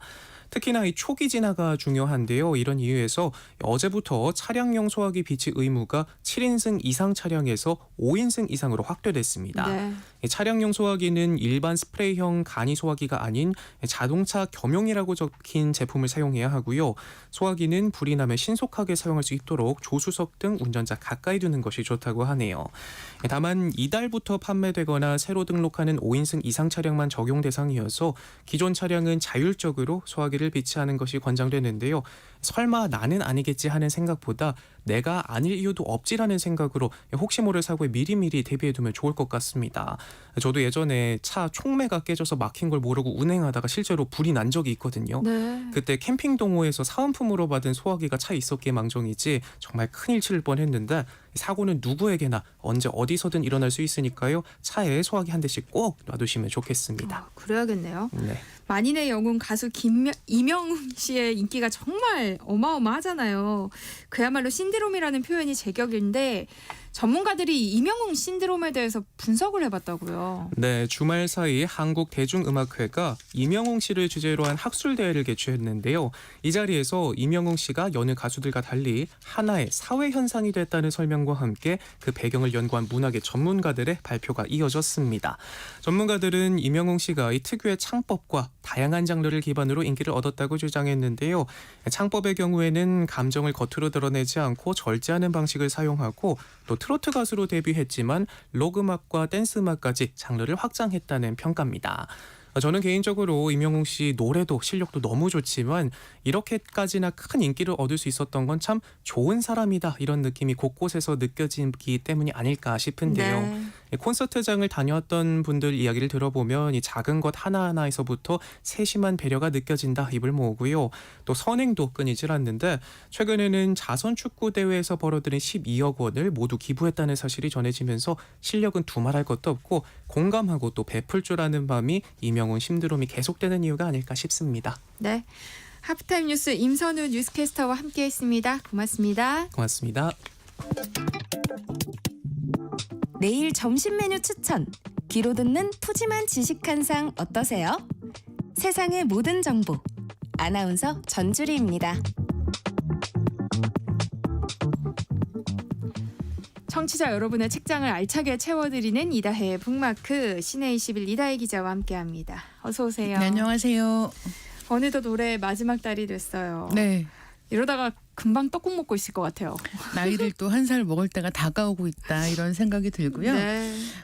인터넷 서점에서 그 책을 검색하다 보면 네. 나이랑 관련되어 있는 책이 굉장히 많습니다. 그러니까 뭐 10대, 20대, 30대, 40대 뭐 뭘 해라 말아라 뭐 여기에 미쳐라 저기에 미쳐라 이런 식의 책들이 굉장히 많이 있는데요. 예를 들면 10대랑 관련된 책들은 환경과 생태 좀 아는 10대, 10대 놀라운 뇌, 불안한 뇌, 아픈 뇌, 시장과 가격 좀 아는 10대 이런 식의 책들이 있고요. 그러니까 어떻게 보면 10대랑 관련된 책들은 이제 10대에게 이런 것을 가르쳐주는 내용인데 이제 그걸 조금은 더 친근하게 쉽게 다가가는 느낌으로 이렇게 제목이 들어가는 것 같고요. 네. 20대부터는 본격적으로 이제 어떤 사회적 분위기와 관련된 책들이 나옵니다. 예를 들면 혼자서는 막막한 20대에게 뿅그리가 알려주는 돈을 다루고 불리는 비밀이라고 하는 굉장히 긴 부제가 달려있는 돈은 좋지만 재테크는 겁나는 너에게라고 하는 책도 있고요. 네. 20대에 꼭 알아야 할 5가지 공부, 30과 40 사이, 그리고 나를 응원하고 싶은 30대를 위한 인생책이라고 하는 부제가 달린 가장 빛나는 나이에 싸구려를 살지 마라 이런 책들은 이제 20대, 30대를 타겟으로 하고 있습니다. 사실 20대, 30대를 타겟으로 하는 책이 더 많았어요. 지금 나오는 것보다 더 많았거든요. 네. 근데 이제 한국 사회가 점차 이제 어떤 고령화가 진행이 되기 시작하면서 그 가장 인구가 많은 연령대가 20대, 30대 이렇게 점점 올라오고 있단 말이에요. 독자층이 위로 올라오고 있는 거군요. 그렇습니다. 그러니까 20대에 여기에 미쳐라 하는 읽고 큰 사람들이 이제 40대, 50대가 되어서 이제 40대에는 뭘 해야 되고 50대에는 뭘 해야 되고 하는 이야기로 더 이동하고 네. 있는 거예요. 그래서 본격적으로 나이 관련한 책이 많아지는 게 40대부터입니다. 뭐 어떤 책들이 있냐면 나는 미국 월 배당 ETF로 40대에 은퇴한다. 40대 인생이 바뀌는 공부 같은 책들이고요. 70대의 행복한 고령자 같은 책들까지 있으니까 뭐 70대까지 이렇게 연령대랑 관련되어 있는 그런 제목들이 꽤 많다라고 생각하시면 될 것 같고 오늘은 그중에서 눈에 띄는 책들을 소개해드릴까 합니다. 네. 나이 들에 관해 말하는 책들을 가져왔어요. 첫 번째 책이요. 오롯이 내 인생이잖아요. 밀라누나 이야기예요. 저 이분 알아요. 네, 맞아요. 유튜브 구독하고 있어요. 이분 네. 유튜버로도 유명하시잖아요. 맞아요. 이 책을 쓴 사람은 두 사람입니다. 이경신, 장명숙 이렇게 두 사람인데 이 중에서 장명숙 씨가 지금 말씀하신 그 밀라논나라고 알려진 유튜버 분입니다. 네. 그리고 이 채널을 제작한 사람이 바로 이경신 씨예요. 그러니까 이 채널의 출연자와 제작자가 같이 책을 썼다라고 생각하시면 될 것 같고요. 이 두 사람의 연결고리는 일단은 이 장명숙, 그러니까 밀라논나님이 70대가 되어도 매일 설레는 삶을 살 수 있다라고 이야기하는 사람이라면 이경신 씨 같은 경우는 40대에 이르러 인생의 터닝 포인트를 찾았다라고 이야기하는 사람입니다. 그러니까 보통 우리가 생각할 때 20대가 좋지, 30대가 좋지, 젊을 때가 좋지. 그때 우리가 뭐 중요한 결정들을 하고 남은 인생 어떻게 살지를 결정하고 그게 굉장히 중요하지. 그때를 잘 살아야지라는 생각을 하는데 40대에도 진로가 바뀔 수 있나? 혹은 70대가 되어도 인생이 즐거울까? 하는 의문점들을 가지고 계신 분들이라고 하면 이 책들이 굉장히 좋지 않을까라고 네. 생각을 합니다. 이 두 사람이 같이 쓴 책이기 때문에 40대의 관점, 70대의 관점으로 자기에 대해서 그리고 서로에 대해서 이야기를 해나가고 있는 책이다라고 보시면 될 것 같습니다. 어떤 이야기들을 다루고 있어요? 일단 이 책에 총 7부로 나뉘어 있는데요. 나이 들기, 다스리기, 말하기, 생각하기, 입고 먹고 살기, 함께 일하기, 사랑하기 같은 7가지 대주제가 있고요. 그리고 소주제들도 굉장히 많이 있습니다. 그러니까 예를 들면 귀티나는 법, 반백년 부부로 사는 법 이런 이야기들도 있는 거예요. 그리고 이런 이야기 생각할 때 그럼 뭐 이래라 저래라 하는 이야기일까? 약간 훈계하거나 네. 참견하는 느낌으로 내가 뭐 몇 살까지 살아보니까 이렇게 해야 되더라 이런 식의 이야기일 것 같잖아요. 근데 이제 그런 이야기보다는 어떻게 보면 그런 말의 굴레에서 해방되라는 이야기를 많이 하고 있는 그런 책입니다. 그래서 이제 이 밀라논나님이 쓴 그래서 이런 대목이 있습니다. 젊은이들에게 말해주고 싶어요. 자신을 들볶지 말고 자기 한계를 긍정할 때 자존감이 회복된다고. 이래야 해라는 기준을 세우고 기준에 발목 잡히지 말라고. 있는 그대로의 자신을 받아들이는 편안함이 있어야 한다고 라는 이야기를 하는데요. 정말 이 글대로의 책이고 그리고 되게 재밌는 게 사실은 여기서 이경신 씨 같은 경우는 이 밀라논나님을 가까이서 본 사람이잖아요. 가까이서 보니까 더 먼저 영향을 받았을 거 아니에요. 근데 그 영향받은 걸 어떻게 이야기하냐면 이 밀라논나님하고 이제 알고 지내게 되고 같이 일을 하면서 점을 안 보게 됐다는 거예요. 네. 네, 이것도 되게 재밌는 얘기죠. 네. 그러니까 보통 점집에 가면 저는 언제 잘 될까요? 이런 거 물어보잖아요. 제 기회는 언제 올까요? 언제부터 풀릴까요? 이런 게 그쵸. 궁금한 거잖아요. 근데 이제 이 밀라논나님을 보고 깨달은 것이 매 순간 정성껏 살면 운이 찾아왔을 때 비껴갈 일이 없겠구나 라는 걸 깨달았다는 이야기를 합니다. 그러니까 이게 언제 좋은 기회가 오지라는 것만 생각하지 내가 거기에 준비가 되어 있어야 한다라는 생각 안 하잖아요. 근데 사실은 누구에게나 기회는 오고 그때 준비가 되어 있는 사람이 기회를 잡을 수 있다라는 이야기여서 이런 거는 너무 초조해하지 않고 내가 지금 하는 일에 집중하는 법에 대해서 굉장히 착실하게 이야기하고 있구나라고 생각을 하게 됐습니다.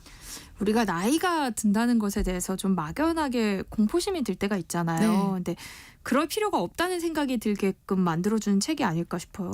그렇죠. 아마 그 밀라논나님의 동영상 좋아하시는 분들도 그런 부분 때문에 좋아하시는 걸 거예요. 그러니까 이제 나이 먹으면 뭐하지? 혹은 무슨 내가 재미로 살지? 그쵸, 무슨 재미로 살지? 그리고 내가 나이 먹는 나를 싫어하게 되는데 이런 감정을 어떻게 극복해야 되지?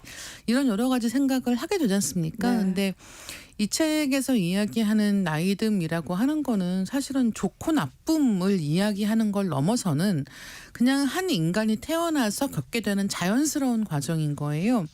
그리고 그 과정에서 여전히 인간관계를 맺고 자기 일을 해나가고 사람들과의 관계를 통해서 성장해 나가는 이런 이야기이기 때문에 이 책이 이 두 저자가 같이 쓰게 되면서 어떻게 보면은 여성의 일하기 라고 하는 것을 70대까지 이야기하는 그런 책이기도 하기 때문에 굉장히 매력적이지 않나라고 생각하면서 읽었습니다. 또 나이가 들어갈수록 좋은 어른이 된다는 건 뭘까 고민하게 네, 되잖아요. 맞습니다. 그런 것도 좀 생각해보게 되는 것 같아요. 지금 베스트셀러 목록에 올라 있는 또 다른 책인 즐거운 어른이라고 하는 책도 이제 그런 고민을 나누고 있습니다. 저자 이옥선 씨는 1948년 진주에서 태어나서 진주에서 한 3년 정도 교사로 일을 하다가 남편이 전근을 가게 되면서 이제 어린 아들하고 남편하고 같이 이제 이사를 한 거예요. 부산으로 이사해서 살기 시작을 합니다. 그러니까 요즘 말로 하면 경단녀가 된 거예요. 네. 네, 그래서 자기가 교사로 일을 하고 있었음에도 불구하고 그 일을 계속하지 않고 이제 일을 그만두고 이제 살림을 전업주부가 네. 되게 됩니다. 그런 이후에 딸을 낳고 이제 이 두 아이를 키우면서 살다 보니까 벌써 시간이 훌쩍 흐른 거죠. 그런 70대 나이에 이 저자가 책을 쓴 것이고 제목이 즐거운 어른이잖아요. 그러니까 예를 들면 아까 이야기했던 것처럼 나이 들면 뭐 하지? 나이 들면 너무 우울할 것 같은데 뭐 슬플 것 같은데 괴로울 것 같은데라고 생각하지만 이 책에서는 책 제목처럼 즐거운 어른으로 살아가는 한 어르신의 이야기라는 점에서 평범하면서도 굉장히 기분 좋은 읽기 경험을 제공하는 책입니다. 그러니까 즐거운 어른의 저자 이옥선 씨가 왜 이 코너에서 소개해 주셨던 금빛 종소리를 쓴 김하나 작가의 어머니시기도 하다면서요. 네, 맞습니다. 뭐 김하나 작가님 같은 경우는 워낙 에세이스트로도 유명하고 그다음에 이런 팟캐스트 진행자로도 잘 알려져 있는 사람인데요. 김하나 작가가 이 책에 추천사를 쓰기도 했어요. 그러니까 자기 어머니 책을 직접 이제 추천하는 네. 글을 쓴 거죠. 이 추천사가 굉장히 좋습니다. 나는 바로 이런 할머니를 기다려왔다. 스스로의 지력과 오랜 독서력으로 세상을 날카롭게 파악하고 맵싸한 유머 감각을 잃지 않는 할머니. 따뜻한 할머니는 품어주지만 까칠한 할머니는 해방시킨다. 부모가 자식의 성장을 지켜보는 기쁨에 대한 이야기는 많다. 한데 자식이 부모의 성숙을 지켜보는 기쁨도 못지않게 크다라고 이야기를 하고 있는데 네. 여기 뭐 써 있는 말처럼 사실은 자식 입장에서 볼 때는 부모님은 성장이 끝난 존재잖아요. 그러니까 더 이상 발전할 것도 없을 것 같고 더 이상 뭔가 더 좋은 무언가를 도모하기에는 지금 가지고 있는 거를 잘 지켜가는 것만으로도 버거운 거 아닌가라고 생각하시는 분들이 계실 텐데 이 이옥선 씨 같은 경우는 글쓰기를 통해서 어떻게 보면 더 넓은 세상을 만나는 방법을 찾으신 것 같고 네. 그리고 그 과정에서 평범한 할머니가 얼마나 재밌게 살고 있는지에 대해서 이야기하기 때문에 만약에 이 저자분이 유명한 사람이라고 했으면 유명하니까 그렇지 인기 그렇죠. 많으니까 그렇지 뭐 돈이 많으니까 그렇지라고 생각할 텐데 네. 정말 그냥 평범한 할머니인 거예요. 그래서 예를 들면 이 책에는 목욕탕 가는 얘기가 자주 나오거든요. 그리고 이 책의 표지가 뭐냐면 그 새 할머니가 그 목욕탕 의자에 앉아서 이렇게 두런두런 이야기를 나누고 있습니다. 근데 그 할머니 가운데 할머니 등에 보면 부항 자국이 이렇게 한가득이에요. 그러니까 이런 느낌의 생활감이 주는 그래 이런 책을 보고 나면 나도 이렇게 나이 들면 좋겠다. 우리 엄마도 이렇게 나이 들면 좋겠다. 이런 생각을 하게 되고 네. 행복하게 산다는 게 뭘까에 대해서 굉장히 편안하고 일상적인 관점에서 접근해보게 만드는 그런 책입니다. 제목이 또 즐거운 어른이니까 진짜 즐거운 이야기가 가득 실려 있을 것 같네요. 네, 그렇습니다. 그래서 뭐 목욕하는 이야기 같은 것들도 마찬가지겠습니다만 그러니까 할머니들은 한가하겠지라고 생각하는 게 얼마나 큰 착각인가에 대해서 이제 굉장히 바쁘게 네. 사시는 것에 대해서 적으시는 거예요. 뭐 이를테면 운동도 하러 가시고 목욕도 가시고 사람들하고 어울리기도 하고 그러는데 그럼에도 불구하고 또 하기 싫으면 안 해도 되는 거예요. 그런 자유가 있다는 거죠. 네. 그러니까 어떻게 보면 자기가 자기 인생을 온전히 가질 수 있는 나이가 이때다라고 이야기하시는 것 같아서 이 책을 읽다 보면 굉장히 좋고 특히나 이제 밤중에 콜라를 마실 때 얘기도 굉장히 재밌습니다.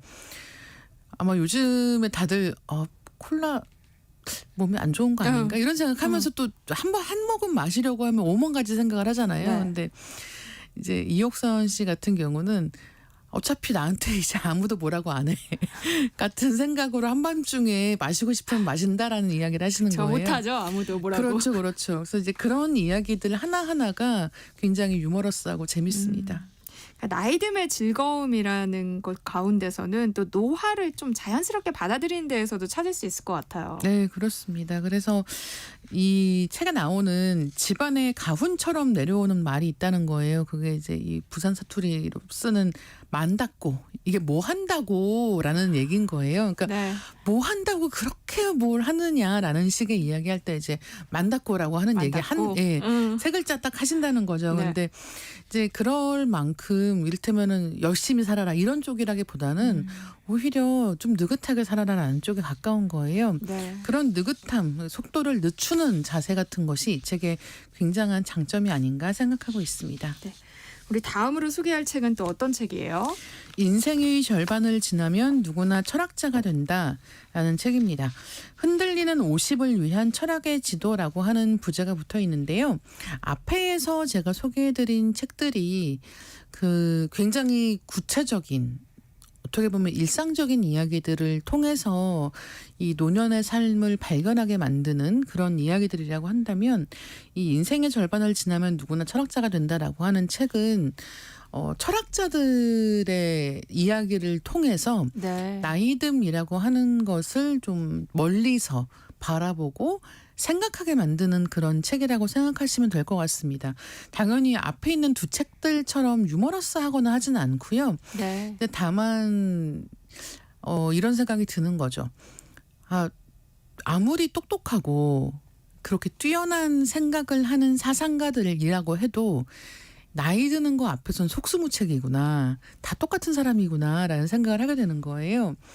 그래서 이 책이 바르바라 블라이슈라고 하는 사람이 쓴 책인데 이 책에 보면은 철학자들에게도 중년이라는 나이가 위기였다라는 이야기를 합니다. 그러면서 단테 같은 경우는 중년이 가시덤불이었다라는 식의 이야기를 하고 보부아르는 악몽이라는 표현을 합니다. 그리고 톨스토이는 길을 잃었다라는 표현을 썼다는 거예요.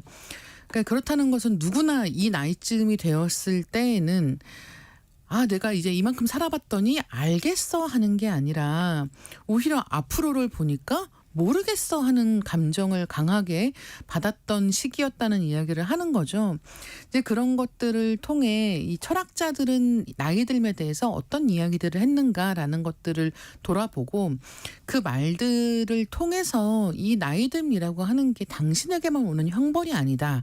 누구나 경험하는 것이고 거기에서 다른 사람들은 이런 이야기를 했다라는 말을 통해 약간은 안도감을 얻을 수 있고 그런 생각해볼 만한 것들을 얻을 수 있는 책입니다.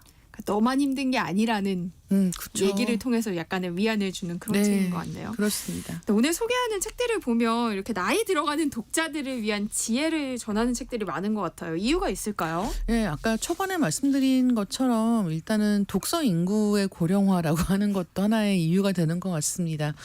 그러니까 책을 많이 읽는 연령대의 나이가 올라가고 있다라는 걸 직접적으로 증명하는 게 이제 이런 나이 키워드가 올라가고 있다라는 이야기일 것 같고요. 네.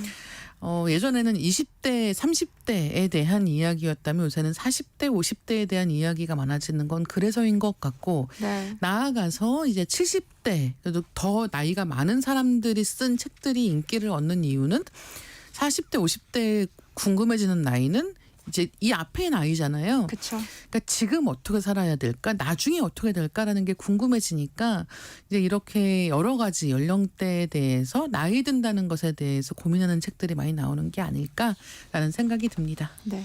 2814님이요. 딸이 2달 전에 즐거운 어른 책을 사와서 너무 감명 깊게 읽었습니다. 그 후에 제가 사는 법을 많이 재정비하게 되었어요. 라고 보내주셨네요. 네, 오늘은 나이듦에 대해서 말하는 책들 알아봤는데요. 다음 주 월요일에도 또 이다혜 기자가 찍어놓은 북마크 공유해드릴게요. 고맙습니다. 네, 감사합니다. 네, 저는 양희은의 내 나이 40살에는 듣고 커피로 맛보는 역사 코너로 다시 돌아올게요.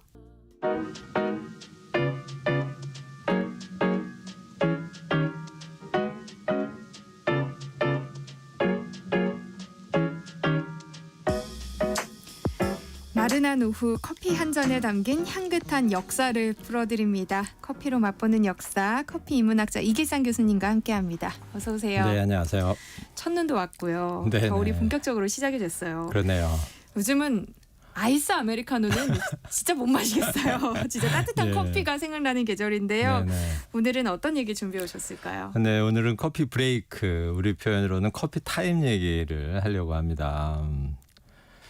커피 브레이크 탄생 이야기를 전에 좀 해주셨던 것 같은데. 네, 오늘은 커피 브레이크 탄생 이야기는 아니고요. 네. 네, 우리나라의 커피 브레이크 문화가 처음 들어왔을 당시 이야기를 하려고 합니다. 네. 뭐 커피 브레이크의 기원 이야기를 간단히 다시 한번 좀 정리해 보면요. 미국 위스콘신주 그 스타우턴이라는 마을에 1880년대에 갑자기 큰 담배 농장이 생겼습니다. 이 담배 수확 처리되자 이제 갑자기 일손이 부족해졌어요. 그래서 그 담배 농장 주인이 지역 주부들에게 담배 수확에 참여해 줄 것을 이제 요청하게 되죠. 그러자 주부들이 담배 수확에 참여하는 대신 오전과 오후 한 차례씩 집안일을 잠깐 할 수 있는 휴식 시간을 달라고 요구한 겁니다. 이 커피 한 잔 끓여서 편하게 마실 정도의 시간을 뭐 달라고 한 것에서 이제 커피 브레이크라는 개념이 탄생했거든요. 네. 이후 1920년대에 이제 맥스웰하우스에서 커피 한 잔을 즐기기 위해 잠깐의 휴식을 가지세요라는 광고를 하면서 이 커피 브레이크가 널리 퍼지기 시작했고요. 이 커피 브레이크가 미국의 모든 일터에서 노동자들이 누리는 하나의 권리로 등장한 것은 이로부터 또 한 세대 정도 지난 1952년이었습니다. 범미주 커피 협회가 TV를 통해 이런 광고를 한 게 계기였는데요. 당신 스스로에게 커피 브레이크를 주세요. 그래서 커피가 주는 혜택을 누리세요. 뭐 당시 TV의 영향력이 정말 엄청났기 때문에 모든 일터로 이 문화가 퍼져 나갔습니다. 이후 모든 일터에서 이 노사 협약문에 반드시 들어가는 내용이 되었고요. 그렇다면 우리나라에는 언제쯤 이 커피 브레이크 문화가 들어왔을까요? 커피를 마시는 문화가 널리 퍼진 건 최근 아니에요? 그렇게 생각을 많이 하시는데요. 이미 1950년대에 들어왔습니다. 네. 커피 브레이크가 아니라 커피 타임이라는 표현이 등장하는 겁니다. 신문에 커피 타임이라는 단어가 처음 나타나는 게 벌써 1956년 1월이니까 이때를 전후해서 들어왔다고 봐야죠. 당시 오키나와의 국제연합군 방송국에서 근무하던 훗날 그 드라마 작가입니다. 김영수라는 작가가 휴가를 얻어서 여객선을 타고 인천으로 일시 귀국했는데요.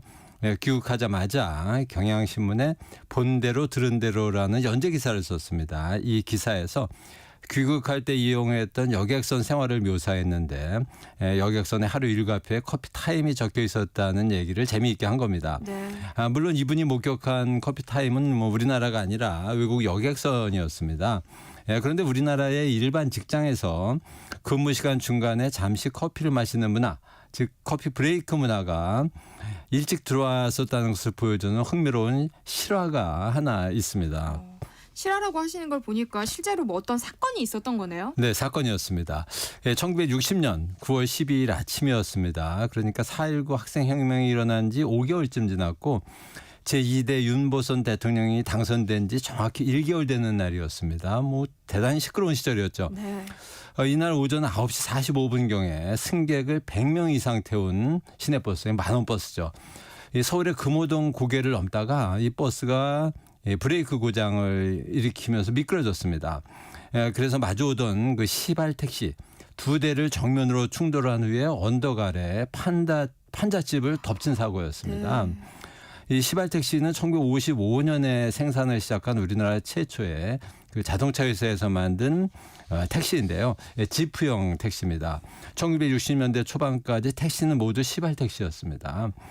이날 사고는 100여 명의 사상자를 냈기 때문에 모든 언론에서 크게 다뤘는데요.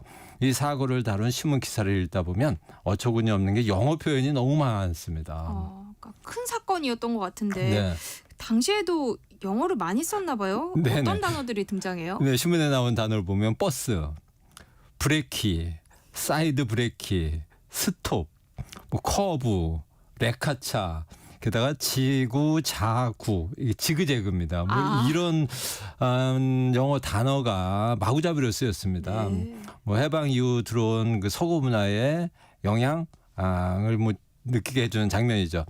이날 사상자가 100여 명이나 발생을 해서 국립의료원 그리고 서울대학 부속병원, 수도의대 부속병원으로 이제 옮겨져 치료를 받았습니다. 이 중에 을지로 5가에 있던 국립의료원으로 가장 많은 환자가 이송되었는데요. 이 국립의료원은 1956년에 우리 정부 그리고 국제연합 한국재건단 운크라라고 하죠. 그리고 6.25 전쟁 때 의료지원단을 보냈던 덴마크, 노르웨이, 스웨덴 이 북유럽 3개국이 협력해서 만든 병원입니다. 1956년 개원 당시에는 동양에서 가장 훌륭한 장비와 설비를 갖춘 병원으로 알려져 있었죠. 지금의 국립중앙의료원입니다. 그런데 난데없이 이 국립의료원이 비난을 받게 됐습니다. 커피가 원인이었는데요. 어찌된 일이었을까요? 커피가 원인이었어요. 네네. 뭐 환자들에게 커피를 못 마시게 한 건가요? 아니 억지로 마시게 한 건가요? 뭐 어떤 일이에요? 마침 이 교통사고가 난 이날 아침 한 시민이 자기 아이의 병 치료를 위해 서류를 가지고 이제 국립의료원을 찾았습니다. 그런데 10시에 도착해서 10시 30분까지 기다려도 접수처에 사람이 나타나지를 않았던 겁니다. 그러고 있는데 갑자기 응급 환자를 가득 실은 트럭이 들어왔지만 응급실도 뭐 접수처도 모두 닫혀 있어서 인사불성인 그 환자들이 뭐 대합실 뭐 복도에 마구 눕혀져 있었습니다. 네. 바로 이날 벌어진 금호동 버스 전복 사고 부상자들이었던 거죠. 아까 언급한 그 사고입니다. 네. 그런데 왜 응급실과 접수처가 닫혀 있었을까요? 설마 뭐 커피 타임이었어요? 맞아요. 이 병원의 모든 의료요원들과 행정요원들이 오전과 오후로 한 번씩 정해진 커피 타임을 갖고 있었던 겁니다. 마침 그 시간이 오전 10시부터 10시 30분까지였고요. 아마도 이 병원이 북유럽 3국의 후원에 의해 운영되고 있었고 의료진 중에 북유럽에서 온 의사들이 있었기 때문에 우리나라 어떤 직장보다도 먼저 이 커피 브레이크 문화, 북유럽 언어로는 커피 피게 문화가 일찍 들어와 있었던 겁니다.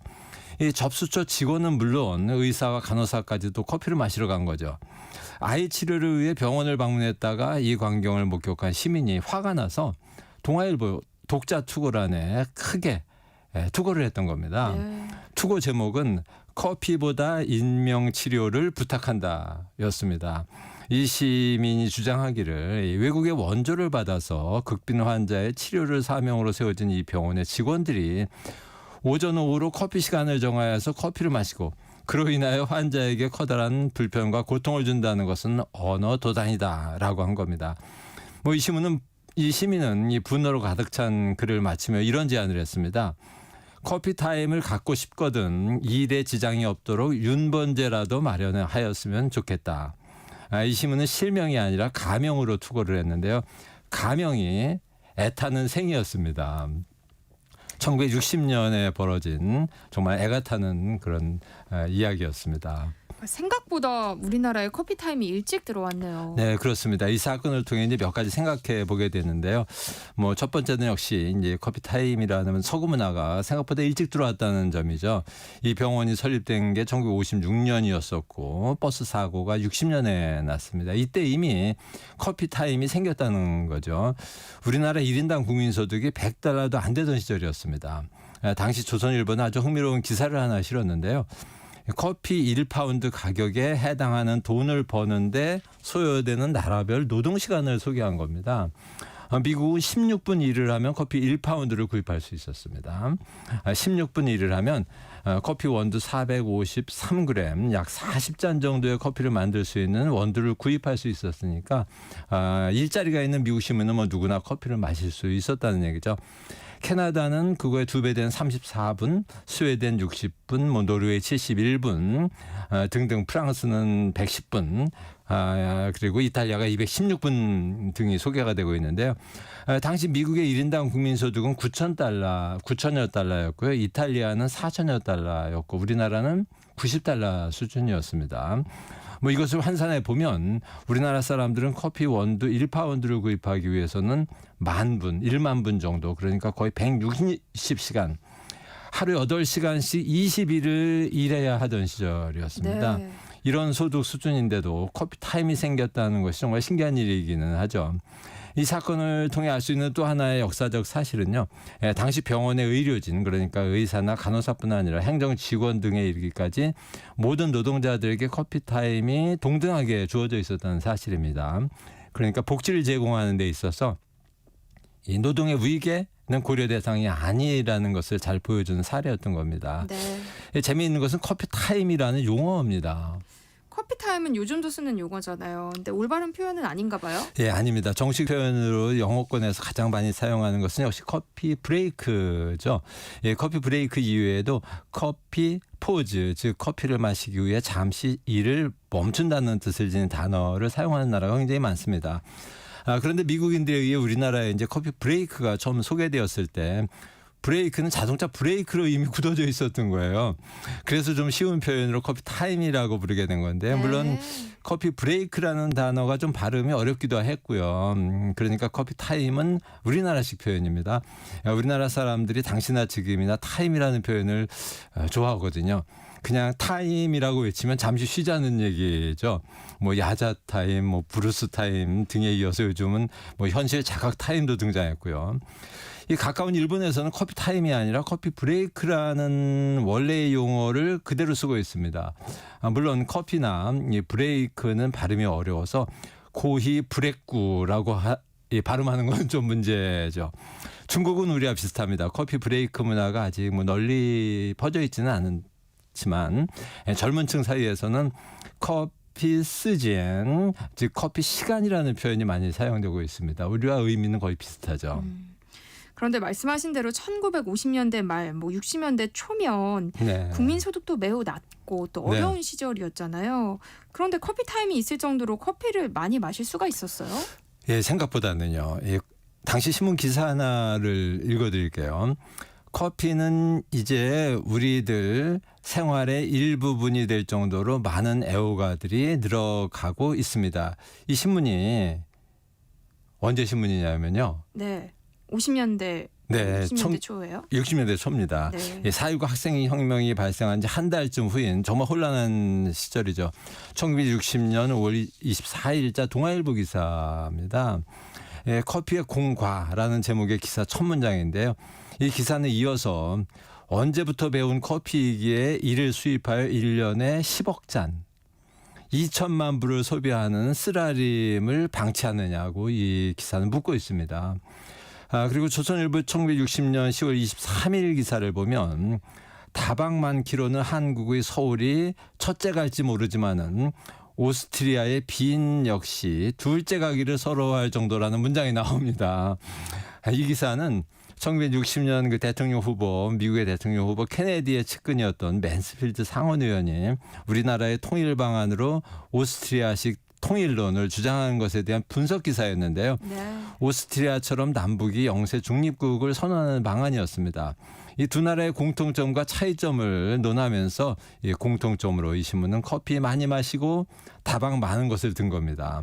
얼마나 커피를 많이 마셨는지 나라 경제에 악영향을 준다고 해서 당시 학생들이 커피 배겨 운동을 벌이기도 했습니다. 네. 당시 대학생 중심으로 벌인 운동 이름이 신생활 계몽운동이었는데요. 사치한 생활을 하지 말자는 이 운동의 상징이 커피와 양담배 배척이었습니다. 이 학생들이 이런 운동을 벌이자 이제 이번에는 교사들도 나섰습니다. 신생활 교원 동지회라는 것을 조직해서 5개항의 실천 목표를 내세우고 운동을 벌였는데요. 당시 그러니까 1960년 즈음에 우리나라의 실상을 보여주는 내용들입니다. 5개 목표라는 거잖아요. 네네. 뭐였어요? 예, 첫째가 의복은 해져 못 입을 때까지 기워 입는다. 예, 요즘 젊은 세대에게는 옷을 기운다라는 표현조차 생소할 텐데요. 당시는 그랬습니다. 둘째, 밥은 잡곡을 섞어서 먹는다. 예, 쌀밥 먹는 게 부의 상징이었던 시절입니다. 지금과는 반대죠. 네. 셋째, 커피는 안 마신다. 커피는 아예 마시지 말자는 주장을 했습니다. 넷째는 옳지 않은 금품을 안 받는다.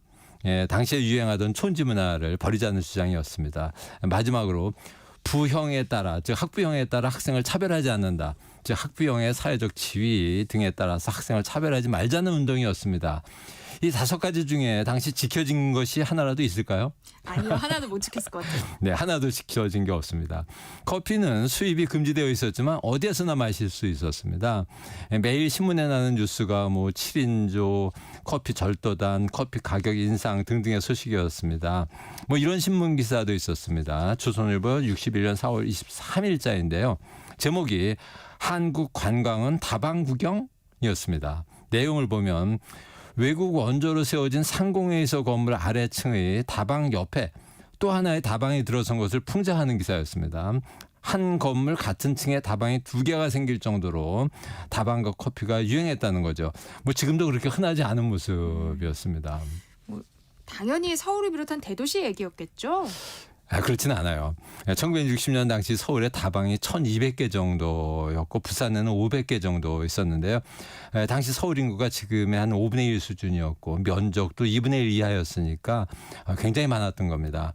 조선일보의 표현을 다시 빌려보면 전국 방방곡곡 시골 산촌에까지 다방 간판이 나붙고 있던 그런 시절이었습니다. 요즘 카페 유행과 크게 다르지 않았습니다.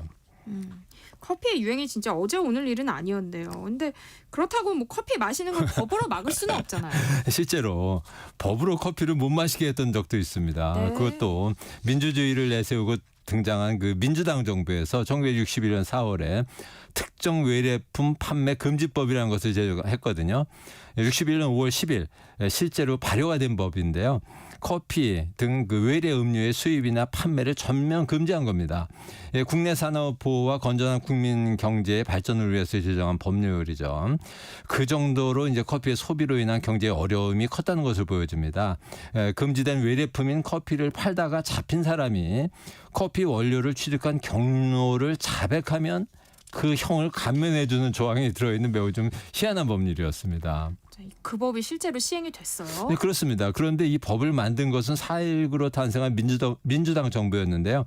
이 법을 실행한 것은 민주당 정부를 무너뜨리고 등장한 5.16으로 집권한 그 군사정부였습니다. 이 법 발효 6일 만에 5.16이 발생을 했고 민주당 정부가 만든 수많은 법이나 정책이 폐기되었는데요. 이 특정 외래품 판매 금지법은 폐지는커녕 완전한 형태로 계승되어서 실행됐습니다. 그래서 5.16과 함께 커피가 정말 사라졌습니다. 시내 모든 다방 메뉴에서도 커피는 삭제되었죠. 민주당 정책 중에서 거의 유일하게 5.16 세력이 승계한 정책이었습니다. 오늘도 정말 재미있는 커피 이야기 잘 들었습니다. 0223님도 커피 마시고 싶은 시간에 또 날씨가 추가됐습니다. 오늘도 커피 역사 잘 듣고 있습니다 하셨어요. 커피로 맛보는 역사, 지금까지 커피 인문학자 이기상 교수님과 함께했습니다. 고맙습니다. 네, 감사합니다. 네, 세상의 모든 정보 여기서 마무리할게요. 끝으로 웅산의 블랙커피 함께 들으시고요. 저는 내일 다시 찾아뵙겠습니다. 지금까지 아나운서 전주리였습니다. 고맙습니다.